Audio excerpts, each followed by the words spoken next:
Hello guys, চলে এলাম নতুন একটা মিনি ব্লগ নিয়ে। তোমরা ভাবছো এত সেজেগুজে কোথায় যাচ্ছি? আজকে আমি যাচ্ছি আমাদের বাড়ি থেকে অনেক দূরে। আমাদের বাড়ি রানাঘাটের একদম কাছে রায়নগরে, আর আজকে আমি যাচ্ছি হাবড়াতে। তাহলে বুঝতেই পারছো কতটা দূরে যাচ্ছি। এদিকে আমার ট্রেন চলেও এসছে। আমি পৌঁছে গেলাম বনগাঁতে, আর বনগাঁতে এসেই দেখছি খুব জোর বৃষ্টি নেমেছে।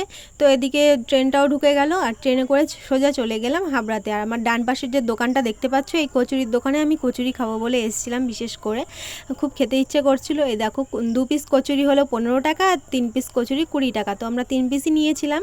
আর আমি এই দোকানটায় আগেও এসেছি কচুরি খেতে। তো খুব ভালো করে কচুরিটা, আর দোকানটায় অল টাইম ভিড় থাকে। আমি যখনই দেখি তখনই খুব ভিড় থাকে।